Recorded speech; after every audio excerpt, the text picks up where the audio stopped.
PGI से होना चाहिए। कुछ स्कल्प हेयर्स वर्टिब्रा स्कल की फ्रैक्चर है, वाया हो, ये क्वेश्चन उन्होंने तो बच्चेदानी निकाल ली गई। डेड बॉडी 18 से 20 साल की उम्र की है। क्या कुछ हुआ, उस दूध का दूध पानी का पानी होना चाहिए। काम को किस तरह से किया था? नमस्ते जी, सबसे पहले तो मैं आपके चैनल का धन्यवाद करता हूँ कि आप जनता के समक्ष हमारा पक्ष रख रहे हैं। हाँ, ये बात ठीक है, इस बिटिया की मृत्यु के बाद में एक बहुत बड़ा इशू बन गया और हमें भी लगा, जब हमने पहली बार यूट्यूब चैनल के माध्यम से सुना, उस बिटिया के पिताजी बोल रहे हैं कि मेरी बेटी का सामूहिक बलात्कार करके गला काट के हत्या कर दी। और जब हम ऐसी बात सुनते तो ऑब्वियसली अंडरस्टूड बात है कि अंदर कुछ बचता ही नहीं। और फिर हमारे साथी हैं ये मिस्टर जोशी जी, दिनेश जोशी जी ने फ़ोन कॉल किया कि जी भाई साहब बहुत हो गया, आप तो आंदोलन जीवी हैं, सदा संघर्षों में रहते हैं, इस बिटिया को न्याय दिलाने का प्रयास करें। हम उस प्रयास में हमने जितना हमारे बन पाता था गांधीवादी तरीके से, अहिंसात्मक आंदोलन के जरिए, संवैधानिक तौर तरीकों से, अनुशासनात्मक तरीके से हमने 15 तारीख से लेकर के और 18 तारीख की रात तक हमने भूमिका निभाई कि बिटिया को न्याय कैसे। अंडरवियर में स्टूल पास हुआ है टॉयलेट, तो फिर थोड़ा दिमागी से कभी स्टूल पास होता है तो या तो हार्ट अटैक होता है या फिर गला दबाते हैं, फांसी हो, चुन्नी से गला घोटते हो तो स्टूल पास होता है, तो हमारा दिमाग फिर वहाँ भी जाता है। हमने इसके बाद में फिर सोचा कि भाई कहीं ना कहीं डॉक्टर्स पूरी तरह से इनसे जांच नहीं हुई, तो उसी टाइम शाम को 7 बजे के करीब ये रिपोर्ट हमारे पास आई थी। ये है 14 तारीख की बात है, 6:11:57 का उनका टाइम है, तो 7 बजे पास हमारे पास 7 साढ़े 7 बजे हम पढ़ रहे हैं उसको। फिर हमने ये भी कमियाँ रह गई लगती हैं, अच्छे से हो जाए। फिर ये पीजीआई में, तो कहने का मतलब है कि सिविल हॉस्पिटल भिवानी की डॉक्टर्स की टीम है, उसने कोई ओपिनियन नहीं दी है। उन्होंने कहा कि जब एफएसएल की रिपोर्ट आएगी, केमिकल एनालिसिस की रिपोर्ट है, तो कुछ बताएंगे। तो ये तो फिर यही बात अधूरी रहेगी। इसके बाद आता है सर पीजीआई रोहतक का एनालिसिस। पीजीआई रोहतक ने 15 तारीख को 15/8/2025 को 2:43:58 पर उनकी ये कंप्यूटर जनरेटेड रिपोर्ट आई है, उन्होंने किया। और ये हमारे पास 16 तारीख को सुबह आया तो हमने पढ़ा और हम आश्चर्यचकित हुए भी, आज भी हैं। उसमें भी ये नहीं आया कि डेथ के कारण क्या थे, उसके साथ रेप हुआ कि नहीं हुआ, लेकिन वो केस की हिस्ट्री भेजी, वो थोड़ी चौंकाने वाली थी और हम भी चौंके। उन्होंने कहा कि body was smudged with mud and weeds at place, it was emitting foul smell, the body showed dark discoloration and place 5 to 40 centimeter long, entangled with the vegetarians. चलो मड और ये वर्णन आ गया। इसमें खास बात क्या रही, ये तो भाई hyoid when larynx and are found missing, the tongue जीभ होती है, pharynx, larynx, thyroid and hyoid bone are found missing, यहाँ तक तो ठीक था। ट्रैकिया मिसिंग, ये भी ठीक था। ओसोबेसिक मिसिंग, ये भी ठीक था। लेकिन इसमें आगे एक बात आई कि 2 cervical vertebrae are articles with the skull showing fracture, कि 2 टूटी हुई हैं। तो फिर हमारी टीम ने ये सोचा कि कभी हैंग केस तो नहीं है, भाई गलत काम करके या कुछ हो, हैंग करके मार दिया हो, ये वर्टिब्राज कैसे टूटी। और यदि हम फिर ये सोचते धारदार हथियार से कटेगी तो शार्प कटेगी, हॉरिजॉन्टल नहीं कटेगी, टूटेगी नहीं। तो फिर हमने डॉक्टर्स की टीम से क्वेश्चन किया कि सर कोई हैंग केस तो नहीं हो सकता। No sir.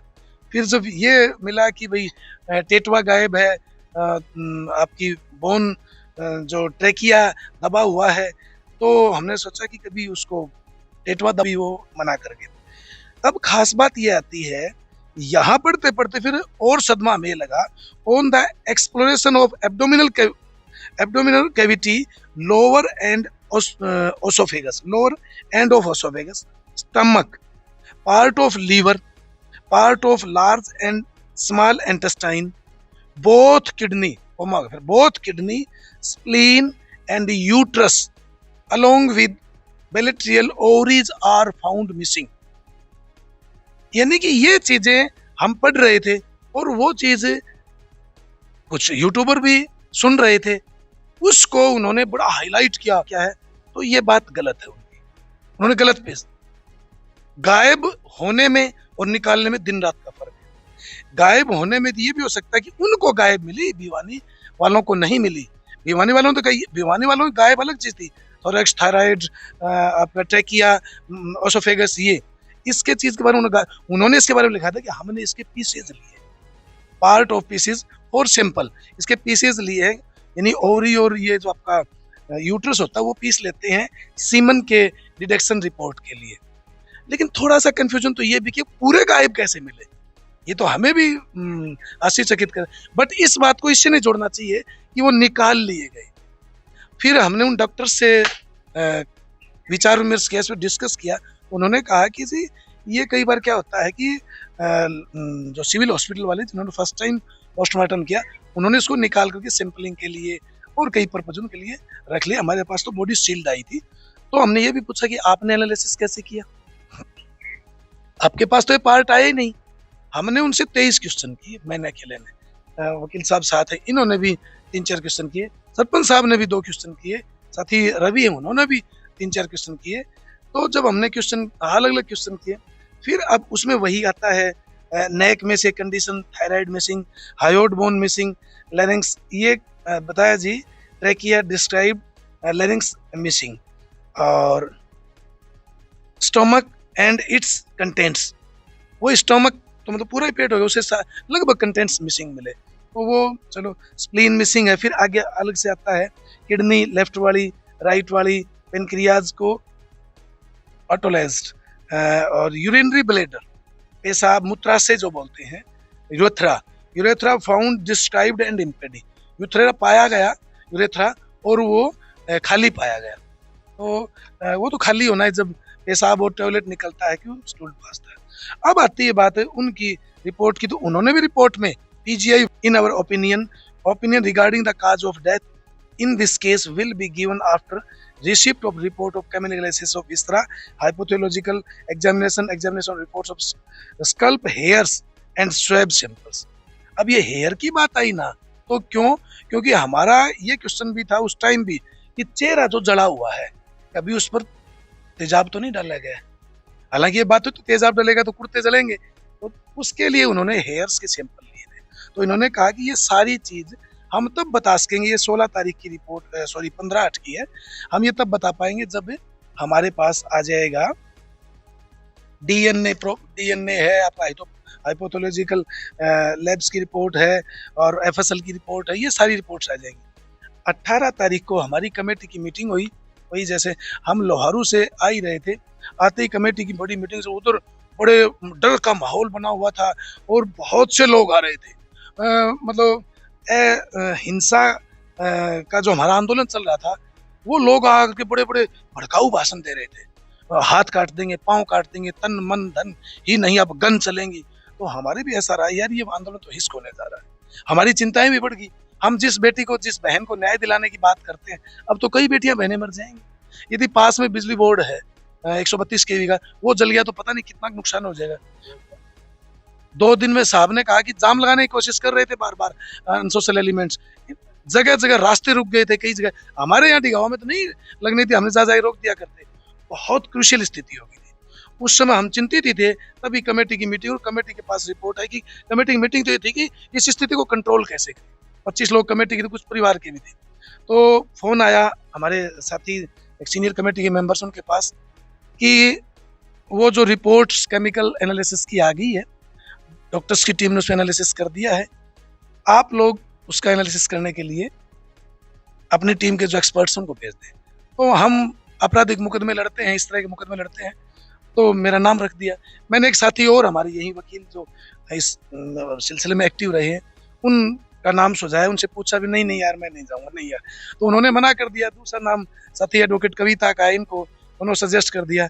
हम दोनों मिलके और प्रशासन की टीम और परिवार के करीब 10-15 लोग और कमेटी के हमारे ये महावीर जी थे, हमारे वो पूर्व सरपंच एक और गांव के थे, मौके के सरपंच भी थे इसी जो कमेटी में थे, और एक उस लड़की के मामा जी धर्मपाल जी, तो काफ़ी इस मामले में पहले दिन से एक्टिव लग रहे थे।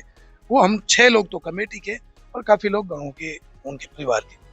हम वहाँ पहुँचे, डॉक्टर्स की टीम के साथ बैठे, डॉक्टर मित्तल हैं कोई स्टूडेंट विभाग के, उन्होंने एक्सप्लेन किया कि बेटी के साथ बलात्कार नहीं हुआ।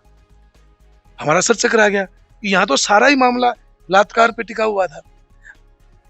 तो कॉज ऑफ डेथ में आई बात, जो दूसरा कॉज ऑफ डेथ में इसका पॉइजन बताया गया, इसके इंटरनल ऑर्गन्स में पॉइजन बताया गया कि शरीर के आंतों में, शरीर के इजाड़ में, इनमें गुर्दों में, किडनी में, इनमें पॉइजन मिला। पॉइजन उन्होंने नाम बताया, मोनोक्रोटोफास।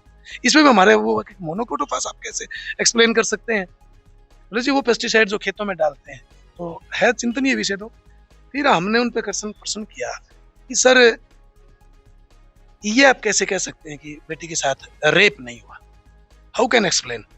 तो डॉक्टर्स की टीम ने एक बार तो यूं सरसा पकड़ा, फिर बोले जी सीमन डिटेक्शन की कोई रिपोर्ट्स नहीं आई। तो मुझे सीमन डिटेक्शन होना तो जरूरी नहीं है, ऑनरेबल सुप्रीम कोर्ट की भी अथॉरिटी है कि किसी भी औरत के साथ बलात्कार हो तो उसके वेजाइना में, उसके इंटरनल पार्ट में, उसकी ओवरी में या वेजाइना में और यूट्रस में सीमन डिटेक्शन होना जरूरी नहीं है। तो उन्होंने कहा जी पॉसिबिलिटी, संभावनाएं कुछ भी हो सकती हैं। तो मैं कहा ठीक है, लेकिन इस लड़की के साथ हम इन रिपोर्ट के आधार पे,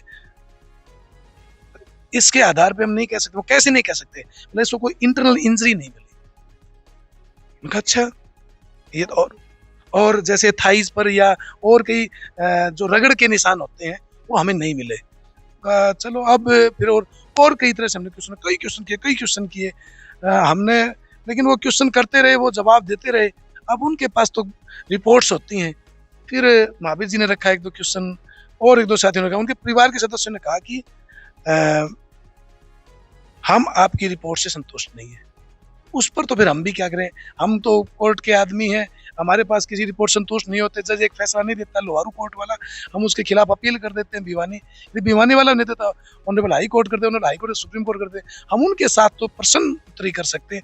उन्होंने कर दिया, बाद में प्रेस कॉन्फ्रेंस भी कर दी। हम इस बड़े माहौल में कि भाई क्या था और मैनिपुलेशन नहीं हो गया, और ये सोचते सोचते भिवानी से दिल्ली, रोहतक से भिवानी, भिवानी से यहाँ पहुँचे। यहाँ पहुँचते ही फिर हमने सारी कमेटी के जो साथी थे और मौजूद आदमी थे 5-7, उनको बुला लिया रेस्ट हाउस में, डिस्कशन की कि भाई रिपोर्ट तो ये आ गई, और चर्चा भी हुई कि वकील साहब क्या आप इस रिपोर्ट से संतुष्ट हैं? मैंने कहा जी मैंने जिस एंगल से प्रश्न करने होते मैंने सारे एंगल से प्रश्न किए, और प्रश्न करने के बाद अब आपको सोचना है, परिवार को सोचना है। तो लड़की के परिवार ने कहा कि जी हरियाणा में इससे बड़ा हॉस्पिटल नहीं है पीजीआई से, और जो कमेटी के सारे में उन्होंने भी कहा कि इससे बड़ी कोई लैब भी नहीं है हरियाणा में, इससे ज़्यादा फिर क्या कर सकते हैं। तो सभी ने, हम तो सदमे में थे जी, ये क्या हो गया, ये क्या रहा, कुछ भी। चलो, तो कमेटी के सदस्यों ने, विशेषकर गाँव के आसपास के 4-5 गाँवों के जो सरपंच जो मदद कर रहे थे, उन्होंने कहा कि जी हिंसा भड़क सकती है, आग लग सकती है, पता नहीं कुछ भी हो सकता है, इसलिए हमारा आपसे निवेदन है कि इस धरने को शिफ्ट कर ले।